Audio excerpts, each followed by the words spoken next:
ஓம் யோ பிரம்மாணம் விததாதி பூர்வம் யோ வை வேதாஹும் ச பிருஹணோதி தஸ்மை தம்ஹதேவமாத்ம புத்தி பிரகாசம் முமுக்ஷுர்வை சரணமகம் பிரபத்யே. ஓம் நமோ பிரம்மாதிப்யோ பிரம்ம வித்யா சம்பிரதாய கர்த்ருப்யோ வம்ச ரிஷிப்யோ மகத்யோ நமோ குருப்யக. சர்வோபப்ளவிதக பிரஜானகணக பிரத்யகர்த்தோ பிரம்மைவாகமஸ்மி. ஓம் பிரம்மானந்தம் பரமசுகதம் கேவலம் ஞானமூர்த்திம் த்வந்த்வாதீதம் ககனசத்ருஷம் தத்வமஸ்யாதிலக்ஷ்யம். ஏகம் நித்யம் விமலமஜலம் சர்வதி சாட்சிபூதம் பாவாதீதம் திரிகுணரகிதம் சத்குரும் தம் நமாமி. குருர் பிரம்மா குருர் விஷ்ணு குருர் தேவோ மகேஸ்வரः குருரேவ பரம் பிரம்ம தஸ்மை ஸ்ரீ குரவே நமः. சகனாவது. ஓம் சகனாவது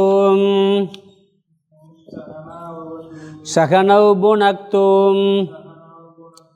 சகவீர்யம் கரவாவகை தேஜஸ்வினாவதீதமஸ்து மா வித்விஷாவகை.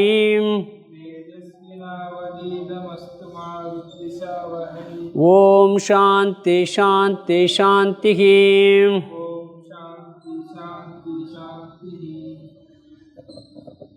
முதல் அத்தியாயத்தில் முதல் ஸ்லோகம் இருக்கும். நமஸ்ரீ சங்கரானந்த குருபாதாம்புஜன்மனே சவிலாசமகாமோக கிராக கிராசைக கர்மனே.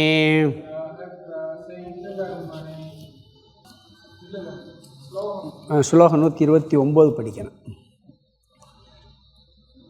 6வது அத்தியாயத்தில் 129 ஸ்லோகம் சித்திர தீபம் எடுத்துக்கிட்டீங்களா?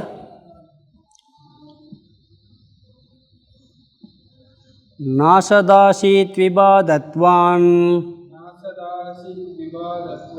நோ சதாசீச்ச பாதனாத் வித்யா திருஷ்ட்யா ஸ்ருதம் துச்சம் தஸ்ய நித்ய நிவృத்திதஹ.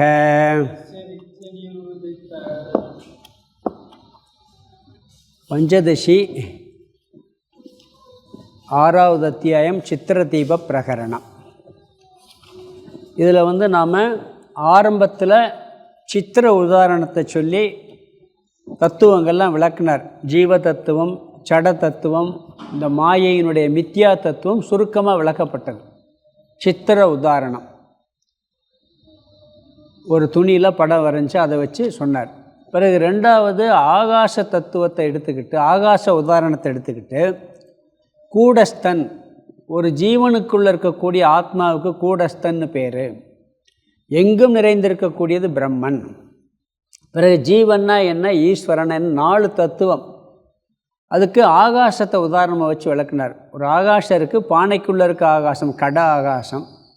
பிறகு மொத்த ஆகாசம், வெளியே இருக்கக்கூடிய ஆகாசம் மகா ஆகாசம், அது பிரம்மன் கூடஸ்தன். பிறகு ஒவ்வொரு நீர் துளிகளில் இருக்கக்கூடிய அந்த ஆகாசம், பானைக்குள் இருக்கக்கூடிய தண்ணீர் இருக்கக்கூடிய பிரதிபிம்ப ஆகாசம் ஜீவன், மலைத்துளிகள் கோடிக்கணக்கான மலைத்துளிகள் இருக்கக்கூடிய ஆகாசம் ஈஸ்வரன் சொல்லி ஆகாச தத்துவத்தை எடுத்து விளக்குனார். அது முடிஞ்ச பிறகு ஜீவன்னா என்ன அப்படிங்கிற விசாரம் வந்தது. அது கிட்டத்தட்ட ஒரு 22வது ஸ்லோகத்தில் 50 ஜீவ தத்துவத்தை விளக்கிட்டு, பிறகு ஜீவ தத்துவத்தில் உள்ள குழப்பங்கள் என்ன, ஜீவன்னா என்னென்னு யாரெல்லாம் என்னென்னலாம் சொல்கிறாங்க, வரிசையாக ஸ்டெப் பை ஸ்டெப்பாக போகிறார். ஜீவன்னா யார், உயிர்னா என்ன அப்படிங்கிற விஷயத்தில் எப்படியெல்லாம் குழப்பம் வருதுன்னு சொல்லி அது கொஞ்சம் விளக்குனார். பிறகு கடைசியாக ஈஸ்வர விஷயத்தில் உள்ள குழப்பம், கடவுள்னா யார் அப்படிங்கிற குழப்பம் பார்த்தோம். அதில் என்ன வந்ததுன்னா, யோக மதவாதிகள் என்ன சொல்கிறாங்க, தர்க்க மதவாதிகள் என்ன சொல்கிறாங்க. அந்த யோக மதவாதி அந்தர்யாமின்னு ஆரம்பிப்போம். அந்தர்யாமின்னு அந்த காரண தத்துவம், தோற்றத்துக்கு வெளிப்படாத நிலையில் இருக்கக்கூடிய ஒரு தத்துவம். அது அந்தர்யாமி அப்படிங்கிற ஒரு தத்துவம், பிறகு தர்க்க மதவாதி, பிறகு ஹிரண்ய கர்ப்ப மதம், சூக்ஷ்ம சரீரம்தான் ஆத்மா, கண்ணுக்கு தெரியாத சூக்ஷ்ம பஞ்சபூதங்கள் சூக்ஷ்ம சரீரம்தான் ஆத்மா, ஹிரண்ய கர்ப்ப மதம். பிறகு விராட் தத்துவம், ஸ்தூலமாக இருக்கக்கூடிய இந்த பிரபஞ்சம் அனைத்தும் அதுதான் கடவுள், ஈஸ்வரன், ஆத்மாங்கிறேன், கடவுள், அதுதான் கடவுள். பகவத்கீதையில் விஸ்வரூப தரிசனத்தில் சொல்கிறார்ல, எல்லாம் நானேன்னு அவர் எல்லாத்தையும் காமிப்பார். அது ஸ்தூலமாக இருக்கக்கூடியதெல்லாம் காமிப்பார் அவர். அதுதான் ஈஸ்வரன். ஈஸ்வரன் என்ன? கடவுள்.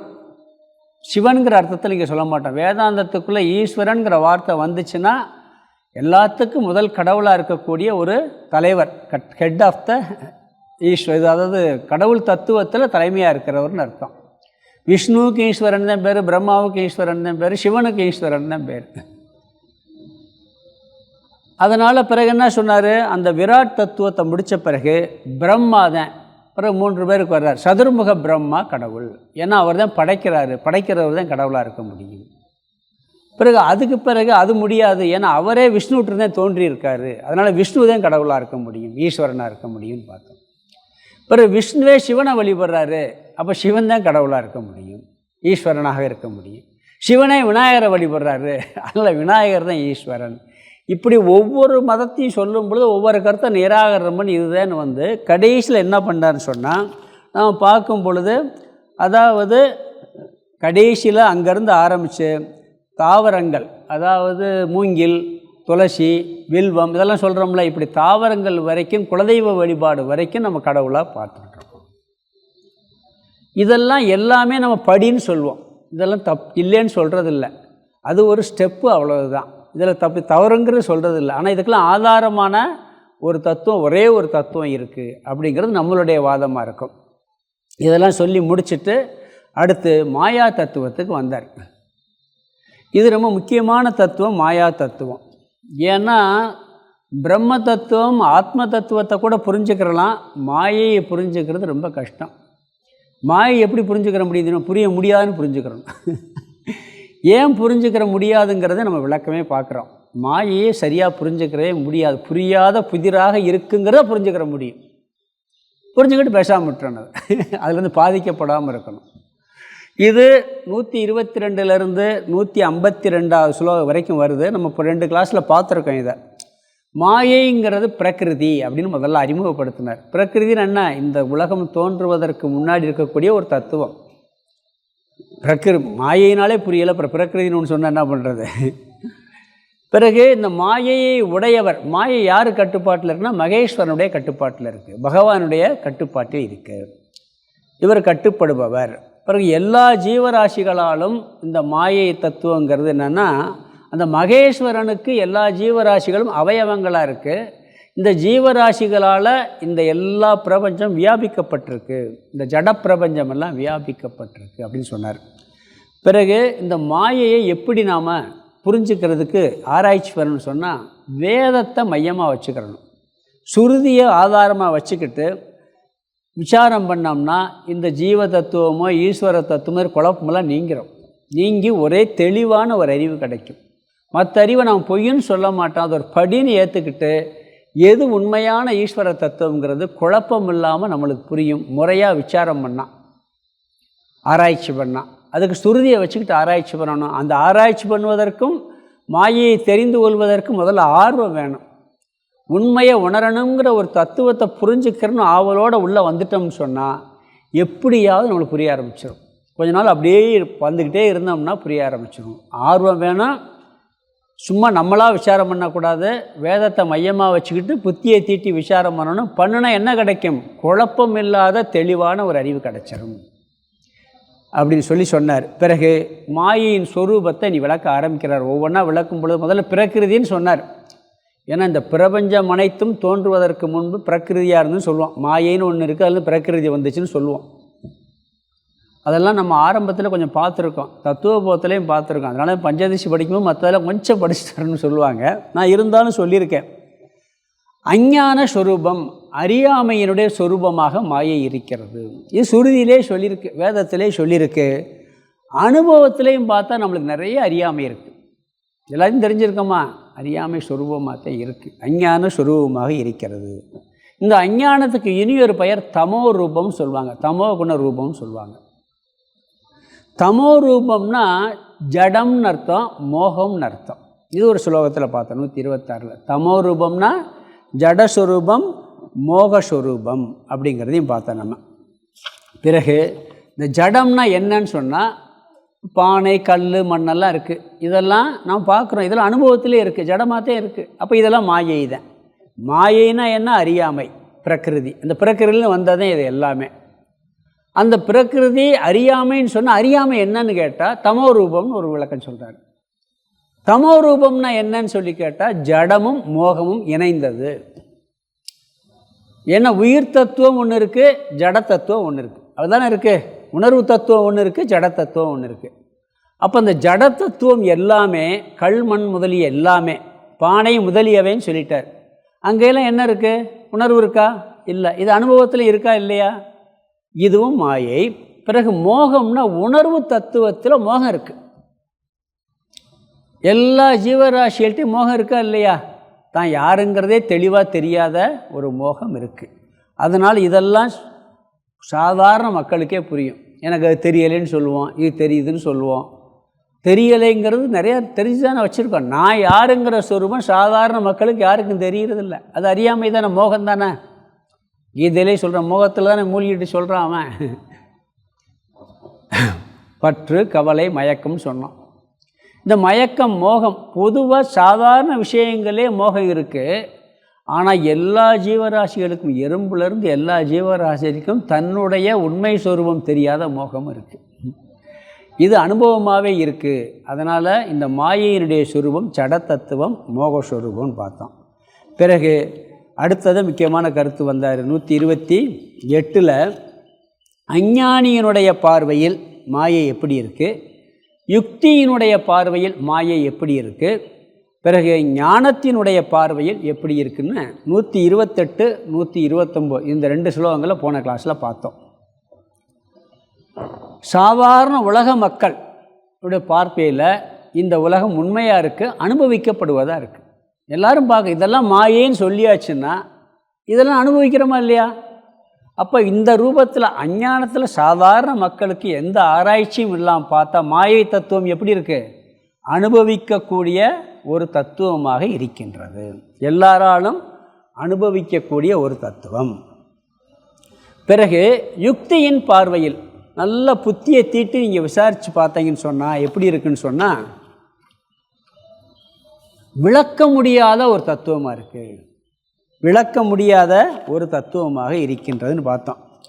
அஞ்ஞானியின் பார்வையில் அனைத்தும் அனுபவிக்கிற உண்மையாக இருக்குது. யுக்தியின் பார்வை பார்த்தா அனிர்வாச்சியம், விளக்க முடியாதது. அது எப்படின்னு பார்க்க போகிறோம். எப்படி விளக்க முடியாதுங்கிறத பார்க்க போகிறோம். ஆச்சரியமாகவும் இருக்கான்.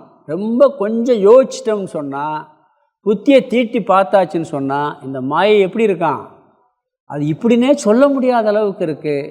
ரொம்ப யோசித்து பார்த்தா ஆச்சரியமாகவும் இருக்குது அப்படி சொல்கிறேன். இதற்கு விளக்கம் பின்னாடி பார்க்க போகிறோம். அது எப்படி சொல்கிறோம்னு சொன்னால் சுருதியிலே சொல்லியிருக்கு. மாயையை இருக்குன்னு சொல்ல முடியாது, இல்லைன்னு சொல்ல முடியாது, இருக்கு இல்லைன்னு சேர்ந்தும் சொல்ல முடியாது. மாயை இருக்கா? இல்லை. சரி இல்லையா? இல்லை இருக்குது. சரி இல்லை இருக்குன்னு சொல்ல முடியுமா? அதையும் சொல்ல முடியாது. இப்படி ஒரு குழப்பது நம்மளை போட்டு. அப்போ அது என்னங்கிறதே தெளிவாக ஏன் அப்படி விளக்க முடியாதுன்னு நான் பார்க்க போகிறோம். ஒவ்வொரு விஷயத்துலையும் இருக்குன்னு சொல்ல முடியாது, ஏன் இல்லைன்னு சொல்ல முடியாது. இருக்குன்னு சொன்னால் அதுக்கு ஒரு லாஜிக் இருக்குது. அது இல்லைன்னு நிரூபிச்சிருவோம், இல்லைன்னு சொன்னால் இருக்குன்னு நிரூபிச்சிருவோம். இப்படி மாயா தத்துவம் இருக்கு இல்லை என்று சொல்ல முடியாததாக இருக்கிறது. இது சுருதி வாக்கியம். பிறகு நிறைய அதை பார்க்க போகிறோம். எப்படி விளக்க முடியாதா இருக்குங்கிறத பார்க்க போகிறோம். பிறகு 129 என்ன சொன்னார்னா கடைசியாக பார்க்கும்பொழுது, அதாவது சத்தும் அல்ல அசத்தும் அல்லன்னு பார்த்துட்டு எப்படி சத்தும் அல்ல அசத்தும் அல்ல அப்படிங்கிற கருத்தையும் சொன்னார்.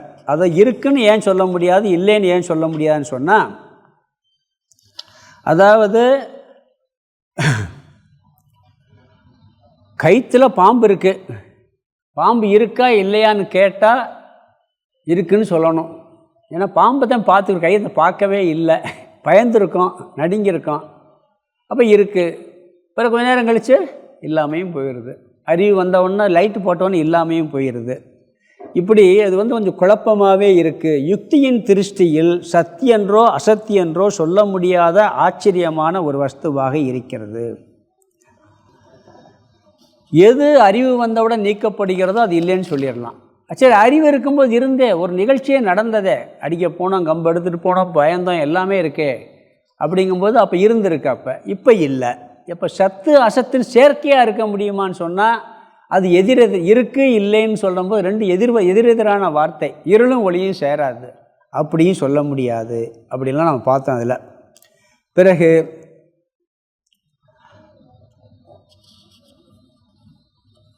அது எப்பொழுதுமே விளங்கி கொண்டும் இருக்கிறது. அதாவது விளங்கி கொண்டிருக்கின்ற காரணத்தினால், அனுபவிக்கின்ற காரணத்தினால் அது இல்லைன்னு நம்ம சொல்ல முடியாது. இது கண்ணில் பார்த்துக்கிட்டு இருக்கோம், எல்லா மாயையும் கண்ணில் பார்க்குறோம், அனுபவிக்கிறோம், விளங்கிக்கிட்டு இருக்கு. அனுபவத்தில் ஒன்று இருக்கிறப்ப இல்லைன்னு எப்படி சொல்ல முடியும்? ஆனால் ஆராய்ச்சி பண்ணி பார்த்தா இல்லைன்னு ஓடி போயிடுது. இப்போ இருக்குது, பிறகு இல்லாமல் போயிடுது. அப்போ இருக்குன்னு சொல்ல முடியலை, இல்லைன்னு சொல்ல முடியலை அப்படிங்கிறது பார்த்தோம். போன உதாரணம் கூட சொன்னேன். ஒரு வலி வருது, எல்லா ஆராய்ச்சியும் பண்ணி பார்த்துறோம், தலைவலிக்குதுங்கிறோம். டாக்டர் எல்லா டெஸ்ட் எடுத்து போன தலைவலி இல்லைங்கிறாரு.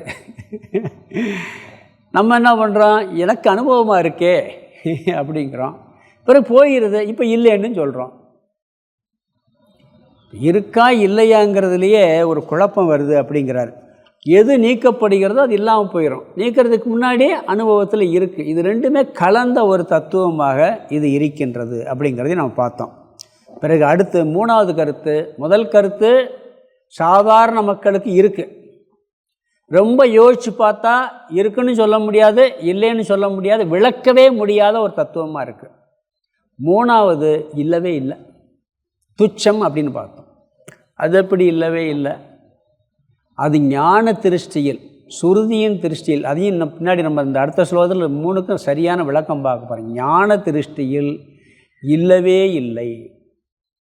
இதுதான் நம்மளுக்கு முடியாத கஷ்டம். அதனால் இதை விட்டுறார் அவர். இல்லவே இல்லைங்கிறது ஞான பலனாக கிடைக்கிறது. நாமெல்லாம் இப்போ ஞானத்தில் இருந்துக்கிட்டு அதை நிஷ்டைக்காக முயற்சி பண்ணுறோம். அதனால் இந்த ரெண்டாவது தத்துவம் இருக்கு பாருங்க, இதைத்தான் நம்ம கையில் எடுத்துக்கிட்டால் அந்த உலக வாழ்க்கைக்கு பயன்படும். விளக்க முடியாத ஒரு தத்துவமாக இருக்குங்கிறத புரிஞ்சுக்கிறதே முக்கியம்னு சொல்லி அதைத்தான் இங்கே விளக்க ஆரம்பிக்கிறார். அதனால் என்ன சொல்கிறோம்னு சொன்னால், இங்கே அடுத்த ஸ்லோகத்திலேருந்து இதை தெளிவாக விளக்க ஆரம்பிக்கிறாரு.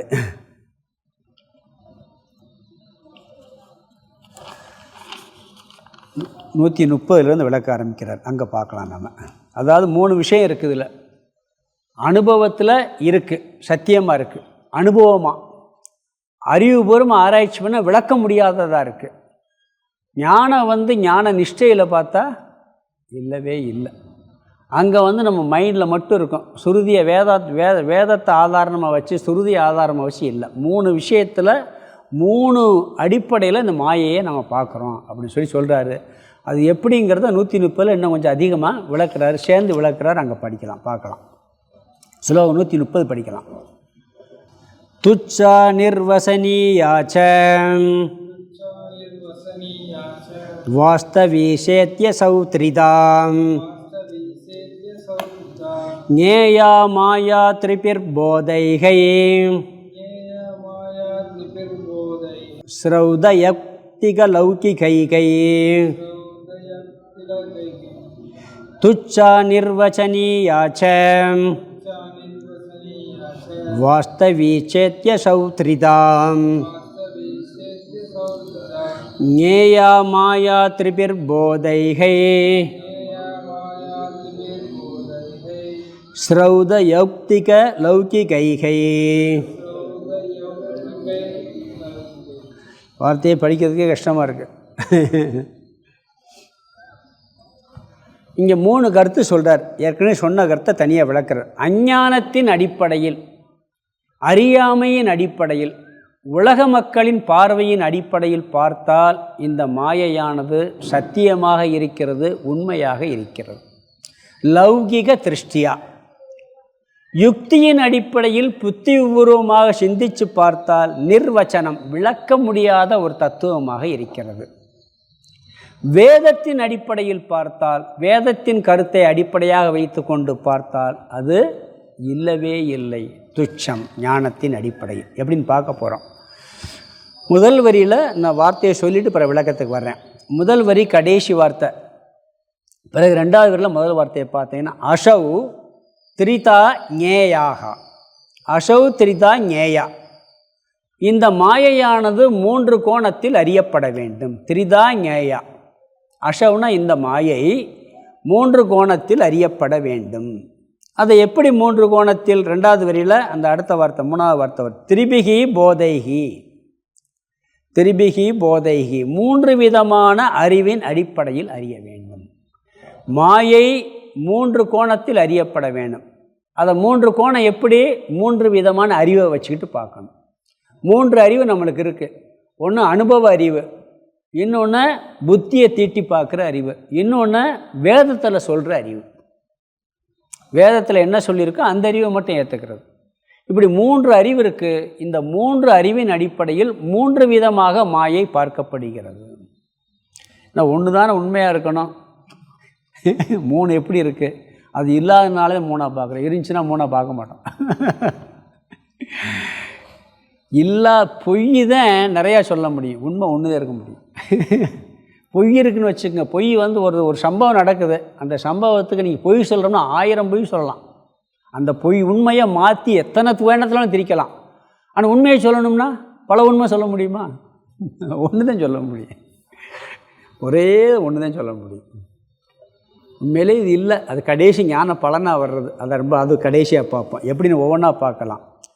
அதாவது வாஸ்தவீகி, சத்தியம், சத்தியமாக இருக்குது. மாயை வந்து நாம் பார்த்து அனுபவிக்கின்ற இந்த உலகம் இதெல்லாம் மாயைன்னு சொல்லியாச்சு. அப்போ இது பார்க்குறமே, கண்ணு முன்னாடி இருக்கேன். நான் பேசுகிறத பொய்ன்னு சொல்ல முடியுமா? முதல்ல நான் பேசுகிறது பொய்ன்னா வேதாந்தமே எப்படி புரிஞ்சுக்கிறது? அப்போ பார்த்து அனுபவிக்கின்ற இந்த உலகம் வாஸ்தவீன சத்தியமாக இருக்கிறது. யாருடைய அறிவின் அடிப்படையில்? லௌகிகைகை, பாமர மக்களின் அடிப்படையில், அஞ்ஞானிகளினுடைய அறிவின் அடிப்படையில் பார்த்தால் இந்த மாயை உண்மையாக சத்தியமாக இருக்கிறது. உண்மைதானே? இது யாரும் மறுக்க முடியுமா? இது கரெக்டு தான். இவங்க யாருன்னா, இவங்களும் ஆராய்ச்சி பண்ணுறதே கிடையாது. கண்டதே காட்சி, கொண்டதே கோலம்ன்ட்டு இருக்கவங்க. நித்திய அனித்திய வஸ்து விவேகம்லாம் பார்க்க, எது நிலையானது, எது நிலையற்றது, எது உண்மையான தத்துவம், எது, இப்படிலாம் ஆராய்ச்சி பண்ணாமல் சாதாரணமாக வாழ்ந்துக்கிட்டு இருக்கவங்க அடிப்படையில் இந்த மாயை, இது மாயைன்னு சொல்கிறோம். இந்த மாயை எப்படி இருக்குது? சத்தியமாக இருக்குது. அவங்களுக்கு பொய்யெல்லாம் கிடையாது. பிரத்யக்ஷ பிரமாணம். அந்த 5 இந்திரியங்களில் எதை பார்க்குறோமோ அது உண்மை. அதை தவிர அவங்களுக்கு வேறு கருத்து கிடையாது. அவங்களின் அடிப்படையில் பார்த்தா என்ன சொல்கிறாரு? அதெல்லாம் அனுபவிக்கிறோம். இதற்கு மேலே சிந்திக்கிறதே கிடையாது. இந்த உலகம், இந்த பிரபஞ்சம் அனைத்தும் மாயையின் வெளிப்பாடுன்னு சொல்லியாச்சு. இவையெல்லாம் நம்ம அனுபவிக்கிறோம். அப்படி அனுபவிக்கும்போது எப்போ எப்படி இல்லைன்னு சொல்வேன்? இந்த சார்வாக மதவாதிகள் கருத்து இதுதான். பார்க்குறது, கண்ணில் பார்க்குறது, கண்டதே காட்சி, கொண்டதே கோல். அதான் அவங்களுடைய மதம், சார்வாக மதம். அந்த கருத்துப்படி பார்த்தால் இந்த மாயா தத்துவம், இந்த உலகம், இந்த பிரபஞ்சம் சத்தியம், வாஸ்தவி. கொஞ்சம் ஆராய்ச்சி பண்ணி பார்க்குறோம், உண்மையிலே இருக்காது. சூரியனுக்கே அழிவு காலம்னு சொல்கிறாங்க, போயிடுதுன்னு சொல்கிறாங்க. அப்புறம் எப்படி சத்தியங்கிற வார்த்தையை பயன்படுது? வாஸ்தவின்னு சொல்கிறது கோர்ட். அதனால் என்ன சொல்ல, அனிர்வச்சனீயம், விசாரிக்கணுங்கிறார். கோர்ட்டில் போய் பார்த்தோம்னா எங்கே அங்கே வேல்யூ இருக்குன்னு நேரில் பார்த்து சாட்சி இருக்கா? ஃபஸ்ட்டு கேள்வி கேட்பான். என்ன கேள்வி? நேரில் பார்த்த சாட்சி இருக்கான்னு கேட்பான். சரி, நேரில் பார்த்த சாட்சி இருக்கு சொல்லுவான், நேராக பார்த்தேன்ட்டு. அப்போ அதைத்தான் அவர் மெயினாக நோட் பண்ண. பிறகு ஒரு வக்கீல், ஏய் அதை விசாரிப்பார், நீ நேரில் எப்படி பார்த்தது உண்மையான? அங்கே விசாரம் பண்ணும்போது நேரில் பார்த்ததே பொய்யாகும். நீங்கள் பார்த்தீங்க தான் அந்த சினிமாவிலே காமிப்பான். இந்த என்னது கௌரவம் படத்தில் காமிப்பான், நான் நேராக பார்த்தேன் கழுத்தை நெரிக்கிறதும்பான். இவன் நீ எப்படி நேராக பார்த்தேன் உருவம் தெரிஞ்சாம்பான், திருப்பி அது ஷேடாக தெரிஞ்சும்பான். அப்போ விசாரிக்கும்போது என்ன, நேரில் பார்த்ததே பொய்யாயிருது. பழைய சினிமா படம் ஒன்று, நீதிக்கு பின் பாசமாக, அந்த எம்ஜிஆருடைய அம்மா வந்து டாக்டராக இருப்பான், கத்தியை வந்து எடுப்பாங்க, நேராக பார்த்துருவான். குத்தி இருக்கிறத எடுத்த உடனே பார்த்த உடனே நான் பார்த்தேன் கத்தி, அவர் குத்துனதை பார்த்தேன்பான். உடனே டாக்டர் எல்லாம் அரெஸ்ட் பண்ணிடுவாங்க. ஏன்னா அவங்க ஹஸ்பண்டே இன்ஸ்பெக்டரு, அவரே அரெஸ்ட், நானே பார்த்தேன் குத்தி எடுக்கிறத பார்த்தேன். அப்போ விசாரிப்பார் இவர், குத்துவதை பார்த்தீங்களா, எடுக்கிறத பார்த்தீங்களா? அப்போ அந்த நேரம் பார்த்தது கூட என்ன, விசாரணை பண்ணும்போது கொஞ்சம் ஆஷிலேஷன் வந்துடுது. அது மாதிரி நாம் பார்க்குறோம், அனுபவிக்கிறோம், இது உண்மை. சாதாரண கொஞ்சம் ஆராய்ச்சி பண்ண ஆரம்பிக்கும் போது அப்படியே என்ன பண்ணிடுது, உல்டாவாக ஆரம்பிக்குது, குழப்பமாக ஆரம்பிக்குது மாயா தத்துவம்.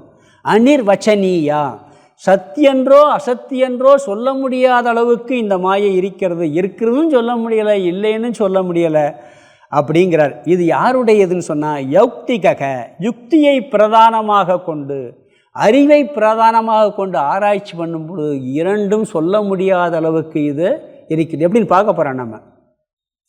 அதாவது எது நித்தியம் எது அனித்தியம்லாம் விசாரம் பண்ணி பார்க்கும் பொழுது பார்த்தா சொல்ல முடியாததாக இருக்கு. இவங்க அனுபவத்தையும் வச்சுக்கிடுவாங்க, புத்தியும் தீட்டுவாங்க. அனுபவத்தில் இருக்குது, புத்தியை தீட்டு பார்த்தா இல்லாமல் போயிடுது. அப்போ எதை எடுத்துக்கிறது, அப்படி இந்த மாதிரி ஒரு வருதுங்க. அப்போ விளக்க முடியாத ஒரு தத்துவாக இருக்குது, இருப்பது மாதிரி இருக்குது, இல்லாத மாதிரி இருக்குது. ஆகவே விளக்க முடியாததாக இருக்கிறது. இது யாருடைய மனநிலை தெரியுமா? ஆன்மீகத்தில் உள்ள நுழைஞ்சவங்களுக்கு இந்த குழப்பம் உண்டு, மற்றவங்களுக்கு இல்லை. ஆன்மீகத்தில் உள்ள நுழைஞ்சாச்சுன்னா இது இருக்கும். இந்த கீதா கோர்ஸ் எல்லாம் ஒருத்தர் வந்து கம்ப்ளீட்டாக அட்டன் பண்ணார். அட்டன் பண்ணி முடித்து 18 அத்தியாயம், ஒரு 6 மாதம் கோர்ஸு, கீதையை மட்டும் ஃபுல்லாக நடத்தி கீதையெல்லாம் படித்து முடிச்சுட்டு 18வது அத்தியாயத்தில் 72வது ஸ்லோகம், நஷ்டோ மோகம்மா. யார்? மோகம் அழிந்தது அப்படிமா. யார்? அர்ஜுனன். ஒருத்தர் சொன்னார் முடிச்சுட்டு, நம்மளும் அப்படி சொல்லலாம்னா சொல்லலாம் போல் இருக்குது, பிறகு பார்த்தா சொல்ல முடியலைன்னார். மோகம் அழிஞ்சது மாதிரி தெரியுது, ஆனால் திருப்பி கொஞ்சம் யோசித்து பார்த்தா அழியலை, அழிஞ்சது மாதிரி இருக்குது, அழியாத மாதிரி இருக்குது. அப்படியே அந்த ரெண்டும் கட்டான ஒரு குழப்பம் வர ஆரம்பிக்குது. அப்படி சொல்லலாம்னா தோணுது, பிறகு சொல்ல முடியாத மாதிரி இருக்குது. இதுதான் யுக்தி திருஷ்டி. அதாவது இந்த ஆன்மீகத்தில் வந்து கடவுள் தத்துவத்தை அறியணும், கடவுளை பார்க்கணும், உண்மையை உணரணும் அப்படிங்கிற வர்றவங்களுக்கு ஆன்மீகம்னா சில பேர் என்ன தெரியுங்களா, நல்லா போய் சாமி கும்பிட்றது ஆன்மீகம் கிடையாது. அது ஆன்மீகம்தான். அதெல்லாம் முதல் படிக்கு கூட வராத ஸ்டேஜ். கோயிலில் போய் நல்லா எனக்கு உடம்பு நல்லா இருக்கணும், வீட்டில் குடும்பம் நல்லா இருக்கணும் அப்படின்னு சாமி கும்பிட்றது சாதாரண மக்களுடைய வழிபாடு. எங்கே ஆன்மீக ஸ்டெப்பு ஆரம்பிக்குதுன்னா,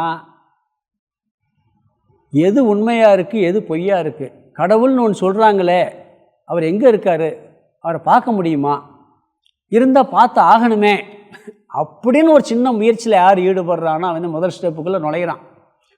இல்லை இந்த உலகமெல்லாம் படைச்சாருன்னு சொல்கிறாங்க, இதெல்லாம் இருக்குது, இது எப்படி இருக்குது, என்ன இருக்குது, ஒன்றும் புரியலையே, இதை பற்றி உண்மையை புரிஞ்சுக்கிறணுமே உள்ளே போகிறேன்னு நுழைச்சிப்போம். அப்படி போகிறவனுக்கு, அந்த சாதனை பண்ணி ஆரம்பிக்கிறவனுக்கு நிறைய குழப்பம் வரும். முன்னேறி இருக்கமா, முன்னேறலையா, என் மனசு நல்லா இருக்கா, நல்லா இல்லையா, முன்னேறி நல்ல மனசு தெளிவாக சுத்தமாக இருக்கிற மாதிரி இருக்குது, பிறகு பார்த்தா அப்படியே கீழே போயிடும். அதனால தான் அடியார்கள்லாம் படித்தாங்க. தாய்மானவர் படிக்கிறார், பாழான என்மனம் குவிய ஒரு தந்திரம் பண்ணுவது உனக்கு அருமையோன்னு கேட்குறார். தாய்மானவர் எவ்வளோ உயர்வாக நினைக்கிறான், அவர் இப்படி படிக்கலாமா, அவருக்கே என் மனம் குவியலைன்னு சொன்னி இப்போ புலம்புனார்னா நம்ம என்ன ஆகுது? அதே தாய்மானவர் இன்னொரு பக்கம் என்ன சொல்கிறேன், என்னையும் தன்னையும் வேறா உள்ளத்து எண்ணாத வண்ணம் 2 அற நிற்க சொன்னதுமோ ஒரு சொல்லே, அந்த சொல்லால் விளைந்த சுகத்தை என் சொல்வேன் சங்கர சங்கர சம்போங்கிற. அந்த மனம் எப்படியெல்லாம் மாறிடுச்சுங்கிறார் அவர். அப்போ இரண்டுமே இருக்குது, நம்மளுக்கே இருக்குது, குழப்பம் இருக்குது, இப்படி இருக்கா அப்படி இருக்கான்னு சொல்லி தெளிவாக ஞானம் வந்துருச்சுன்னா குழப்பம் வந்தாலும் கண்டுக்கிற மாட்டோம்.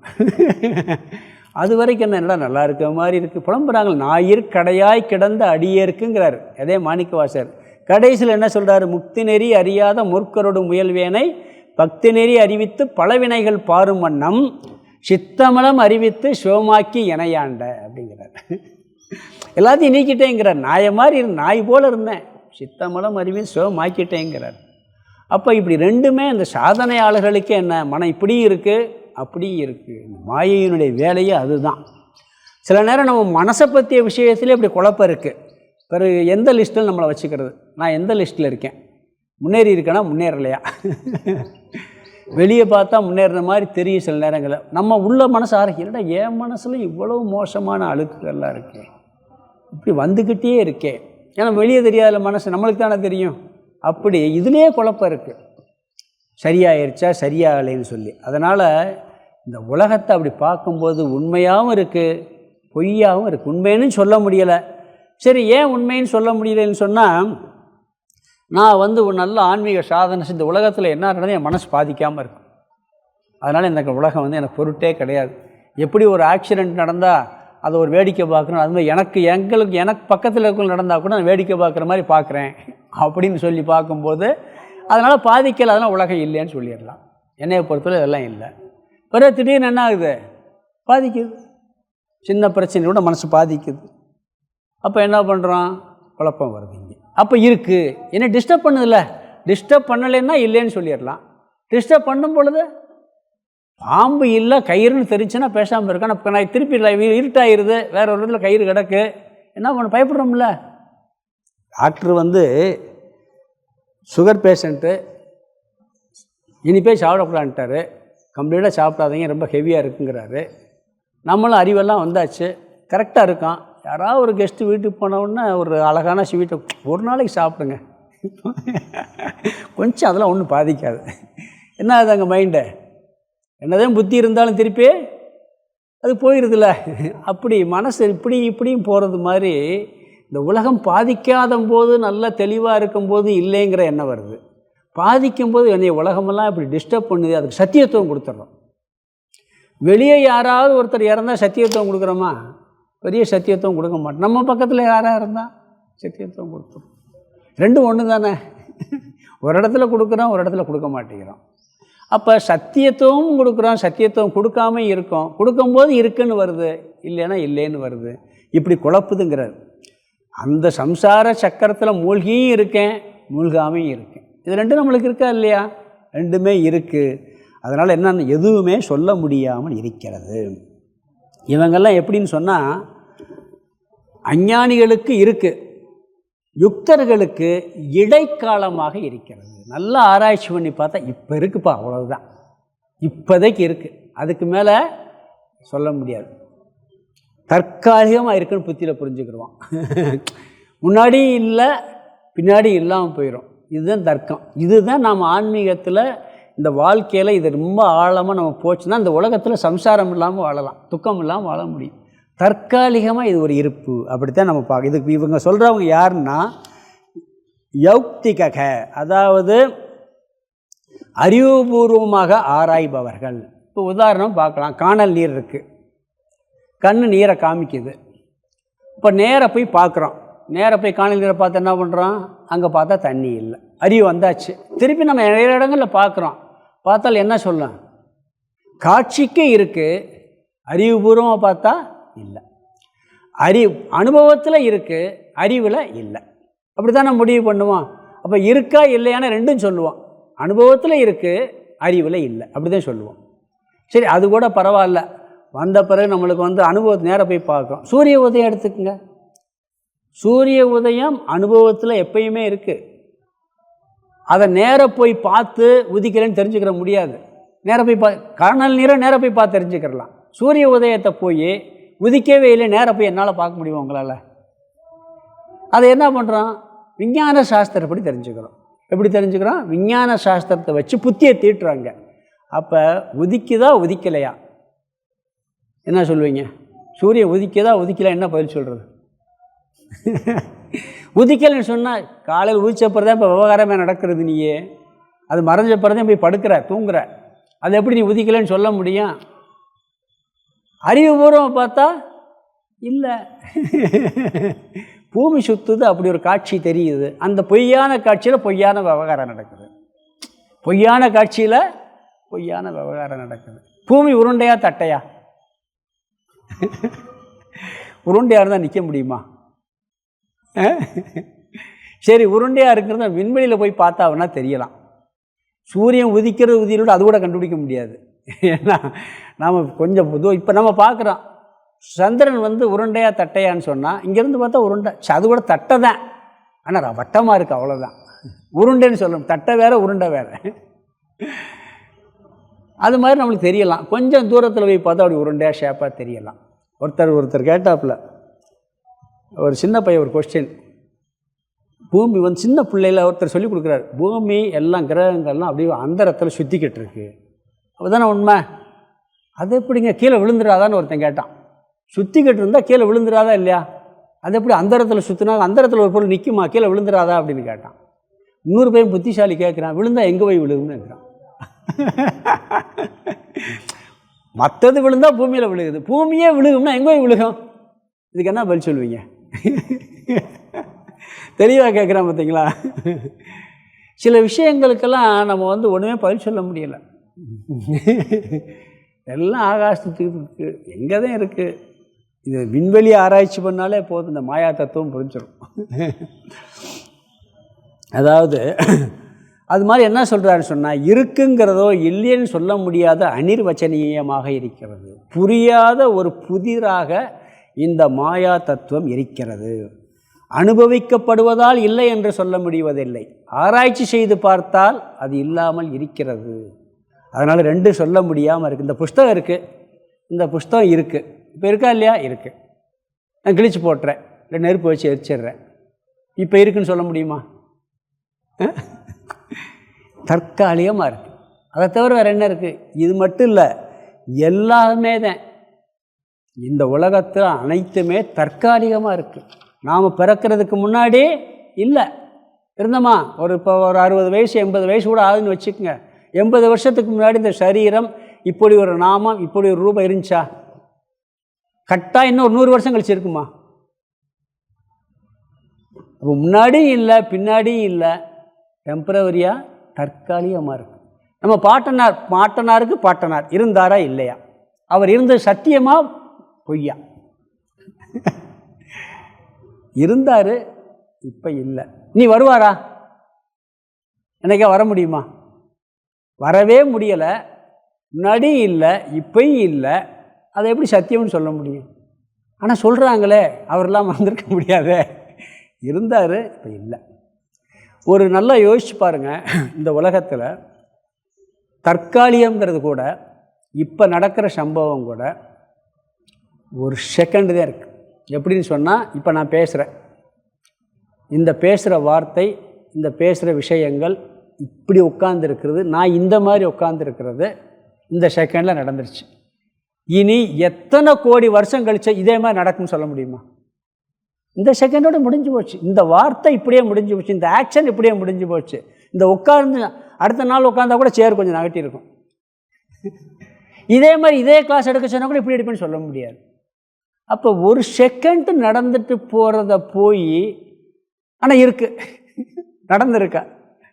சத்தியம் எப்படி சொல்கிறது? எத்தனை கோடி ஜென்மம் கோடி வருஷம் ஆனாலும் இது திருப்பி வரவே வராது. வராத ஒன்றை போய் இருக்குன்னு சொல்லுவோம். ஆனால் இருந்து பார்த்துருக்கோமே, நடந்ததுக்கு ஒரு சாட்சி கூட இருக்குது. இந்த வீடியோவில் எடுத்து போட்டு பார்த்துக்கலாம், அவ்வளோதான். அப்போ இருக்குது, ரொம்ப ஆராய்ச்சி பண்ணி பார்த்தா இல்லாமல் போயிடுது. இந்த இதுதான் நம்மளுக்கு மெயினாக தேவை. அப்போ துக்கம் வரும்பொழுது இல்லைன்னு முடிவு பண்ணணும். சம்சாரம் வரும்பொழுது இது இப்படித்தான் இருக்கும், டெம்பரவரியாக இருக்குது, போயிடும் அப்படிங்கிற எண்ணம் வரணும். இதெல்லாம் இந்த தர்க்கத்தை பிரதானமாக கொண்டவளுடைய கருத்து. அடுத்த கருத்து துச்சா, இல்லவே இல்லை. இது யார்? சுருத்தவ், சுருதியை மையமாக வைத்து. ஒவ்வொன்றுக்கும் ஒரு பிரமாணம் இருக்குது. உண்மைங்கிறவங்களுக்கு பிரத்யக்ஷ பிரமாணம், கருவி, அறிவை கொடுக்கும் கருவி நம்முடைய 5 இந்திரியங்கள். இவங்களுக்கு புத்தி, அனுபவமும் இருக்குது, புத்தியும் பயன்படுத்துகிறவங்க ரெண்டாவது, இருக்குது இல்லைன்னு சொல்கிறவங்க. இவங்களுக்கு வேதம் சொல்லியிருக்கு, வேதம் சொல்லியிருக்கு. அவங்க அனுபவத்தையும் யுக்தியும் பயன்படுத்துவாங்க. இவன் என்ன பண்ணுவான்? வேதத்தையும் யுக்தியும் பயன்படுத்துவான். வேதத்தையும் யுக்தியும் பயன்படுத்தி பார்க்கும் பொழுது இல்லவே இல்லை. சுருத்தவு, அதாவது சுருதி பிரமாணத்தை வைத்து டோட்டல் நான் எக்ஸிஸ்டன்ஸ். இதுக்கு இருக்குன்னு சொல்ல, இல்லை முழுசாக இல்லை, 3 காலத்திலையுமே இல்லைன்றான். நம்ம தற்காலிகமாக இருக்குன்னு சொல்கிறான், தற்காலிகமாக கூட இல்லை. இது ஞான திருஷ்டியில் இது ரொம்ப கஷ்டம். இதை என்ன சொல்ல, வேதத்தில் சொல்லியிருக்கு. நேத்தி இல்லை இல்லைன்னு சொல்லி ஆழமாக சொல்லுது. ந நானாஸ்தி, இங்கே வேற்றுமை என்பதே கிடையாது அப்படின்லாம் வேதத்தில் ஸ்ட்ராங்காக அடித்து சொல்லுது. அதனால் அந்த வேதம் என்ன பண்ணுது? இது இல்லவே இல்லைன்னு சொல்லி இருந்துக்கிட்டே நிற்குது. சொல்கிறது மாயை தானே. நான் சொல்கிறவனே இல்லை, இல்லைன்னு சொல்கிறவனே இல்லைன்னு சொல்லி சொல்கிறோம் நம்ம. இதான் பெரிய துச்சம், இல்லவே இல்லை. இதை திருப்பி இன்னும் கொஞ்சம் விளக்கம் பார்க்க போகிறோம். இதைத்தான் அதிகமாக விளக்க போகிறார். அதாவது துச்சத்தை அதிகமாக விளக்க மாட்டார், ஏன்னா அது விவகாரத்துக்கு பயன்படாது. புரியுதுங்களா? அனுபவத்தில் இருக்க அதையும் விளக்க மாட்டார். ஏன்னா அவன் இருக்குன்னு துக்கப்பட்டுக்கிட்டே கிடக்கான். இந்த விசாரம் இருக்குது, இதுதான் நம்மளுடைய சம்சாரத்தை போக்கி ஞானத்துக்கு கொண்டு போகும். அதனால் அதைத்தான் அதிகமாக விளக்கப்படுற. அனுபவப்படி இருக்குது வாஸ்தவம் சத்தியம், யுக்திப்படி அனிர்வச்சனீயம் விளக்க முடியாததாக இருக்கிறது, தற்காலிகமாக இருக்குது. வேதத்துப்படி அசத்தியம் இல்லவே இல்லை, துச்சம். இந்த புஸ்தகம் அனுபவ ரீதியாக இருக்குது, யுக்திப்படி ஆராய்ச்சி பண்ணி பார்த்தா கொஞ்ச நாள் இல்லாமல் போயிடும். யாராவது கிழிச்சு கூட போட்டுடலாம், இதுக்கு முன்னாடிகளே இல்லாமல் போயிடும். பிறகு ஞானி என்ன பண்ணுறான், இல்லவே புஸ்தகத்தை படிச்சுட்டு இந்த புஸ்தகம் இல்லைங்கிறான். புஸ்தகத்தை படிச்சுக்கிட்டே புஸ்தகம் இல்லை அப்படின்னு சொல்கிறான். இதுக்கு பிரமாணம் என்னன்னு சொன்னால் இவன் வேதத்தை வச்சுக்கிறான். கண்ணால் காண்பதும் போய், காதால் கேட்பதும் போய், தீர விசாரிப்பதே மெய்ங்கிறாங்க. விசாரிக்கிறதுக்கு முன்னாடி சத்தியமாக இருக்குது, விசாரிக்கும் போது அனிர்வச்சனீயமாக இருக்குது. நல்லா தெளிவுபடுத்தாச்சுன்னா துச்சமாயிருது. இப்படி 3 கருத்து வருது. இந்த ஒரு சினிமா பாட்டு இருக்குது, கண்ணை நம்பாதே உன்னை ஏமாற்றும், நீ காணும் காட்சி உண்மை இல்லாதது. அந்த படத்தில் வேறு கருத்துக்கு வரும், ஏதோ துப்பறிக்கிற கருத்துக்கு வரும். கண்ணை நம்பாதே உன்னை ஏமாற்றும், நீ காணும் காட்சி உண்மை இல்லாதது. அடுத்தவர் அறிவை நீ நம்பு, உள்ளம் தெளிவாகும், பொய்யே சொல்லாதது. வேதாந்தம் அப்படியே வேதாந்தம். கண்ணை நம்பாதே உன்னை ஏமாற்றும், நீ காணும் காட்சி உண்மை இல்லாதது, அறிவை நீ நம்பு, உள்ளம் தெளிவாகும், பொய்யே சொல்லாததுங்கிறார். எவ்வளோ பெரிய வார்த்தை பாருங்கள். ஒரு சாதாரண சினிமா பாட்டுத்தேன், வேதாந்தம் முழுசாக இருக்குது. பொய்யே சொல்லாது, சுருதி பொய் சொல்லாது. அது மாதிரி இங்கே இனியொரு கருத்து, இந்த 3 சேர்த்து பார்க்குறாங்க. எப்படி சொல்கிறாங்கன்னு சொன்னால், இந்த சுருதியை மையமாக வச்சு தான் எல்லா மதங்களும் தோன்றுது. பிரமாணமாக வச்சு தான் பல மதங்கள், பல கருத்துக்கள் எல்லாம் தோன்றியிருக்கு. அதை வச்சு இதில் ஒரு கருத்து சொல்லப்படுது. பார்க்குற விளக்காசிரியர் விளக்கியிருக்கிறாங்க. மதம்ங்கிறதே என்ன, ஏதாவது ஒரு பிரமாணம் வேணும். முஸ்லீம் மதத்துக்கு எது பிரமாணம்? குரான். அதில் என்ன சொல்லியிருக்கோ அதெல்லாம் அவங்க கொஸ்டினே பண்ணுறது கிடையாது, சொல்லியிருக்கு. இவங்கெல்லாம் காபீர்கள் கொன்று, அதான் வேறு வழி இல்லை. அப்படியே நம்புகிறாங்க. எந்த அடிப்படையில் என்ன சொல்லியிருக்கு நம்புறது? பிரமாணம் அதுதான். இவங்களுக்கு பைபிள், நம்மளுக்கு வேதம். அதை யுக்தியும் பார்க்கணும், கொஞ்சம் யோசிக்கணும். அது இப்படி பல மதங்கள், ஒவ்வொருத்தருக்கு எது பிரமாணமோ அதை வச்சு தான் சொல்கிறது. அதாவது இது ஒருத்தர் சொல்லியிருந்தார் முஸ்லீம் மதத்தில், இந்த காபீர்கள் கொன்றதுங்கிறது எந்த அடிப்படையிலும் சினிமா படமே எடுத்துருக்குறாங்க. அது குறித்து அவங்களுடைய தெரிஞ்சே அது ஆராய்ச்சி பண்ணி உண்மையானதுன்னு சொல்லி அவங்களே ஒத்துக்கிட்டாங்க.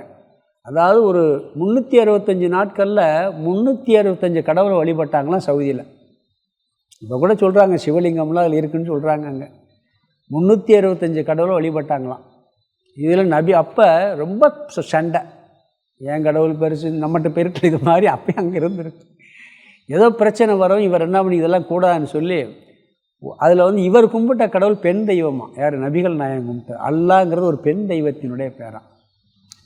அவர் என்ன பண்ணார், அந்த உருவமும் கும்பிட வேணால் பேரை மட்டும் வச்சுக்கிறவங்களுக்கு எல்லாம் ஒன்றத்தை இதைத்தான் கும்பிடணும்னு ஆரம்பித்தாராம். என்ன பண்ண, இதை அல்லாஹ் ஒத்துக்கிறதுலே வெட்டி கொண்டு அப்படி துவசம் பண்ணியிருக்காங்க அங்கே அவங்களவே. அப்போ அல்லாஹ் ஏற்றுக்கிறவங்கள கொன்று. இது என்னாச்சு, இப்போ வேறு கோணத்தில் போய்கிட்டு இருக்கு. அங்கே அன்னைக்குள்ள சூழ்நிலையில் அன்னைக்கு வேறு வழி இல்லாமல் அதை ஒரு கடைப்பிடிச்சாங்க. இப்படி அந்த ஒரு வார்த்தையை வச்சுக்கிட்டு நினைக்கிறதுக்கு, ஏன்னா பிரதான குரானில் அப்படி சொல்லியிருக்கு. நம்ம சிலதில் பாருங்கள், நம்மளும் என்ன பண்ணுறாங்க, நம்மளையுமே இப்படி தேய்ச்சி பாகவதத்தை எடுத்துக்கிட்டால் விஷ்ணுதான் சொல்லியிருக்கு, சிவனை ஒத்துக்கிறாரு. அதில் இவர் அதை மட்டும், அதெல்லாம் சங்கர நாராயணன் ஆகிட்டார் அவர். எல்லாத்துலேயும் இருக்குது. இதுதான் கருத்துன்னு சொல்லி ஒரு பிடிவாதம் பிடிச்சி அங்கே உட்காந்துக்கிட்டு பல மத கருத்துக்கள் தோன்றுகின்றன. இங்கே நம்ம 3ஐயும் சேர்த்து பார்க்க போகிறோம். எந்த அடிப்படையில் நம்ம பார்க்கணும், எந்த ஸ்டேஜில் இருக்கோம்னு பார்க்கணும். அப்படி பார்த்தோம்னு சொன்னால் இதை நாம் முழுசாக ஆராய்ச்சி பண்ணி தெரிஞ்சுக்கிற முடியும். அதனால் என்ன சொல்ல போகிறான்னு சொன்னால், இன்னும் அதில் விளக்கு, இந்த ஸ்லோகத்துக்கு இன்னும் கொஞ்சம் விளக்கு இருக்குது, அதை பார்த்துட்டு பொருளை பார்க்கலாம். ஓம் பூர்ணமத பூர்ணமிதம் பூர்ணாத் பூர்ணமுதச்யதே பூர்ணஸ்ய பூர்ணமாதாய பூர்ணமேவாவசிஷ்யதே. ஓம் சாந்தி சாந்தி சாந்தி. ஹரி ஓம். ஆதிகுருநாத சுவாமிக்கு ஜெய்.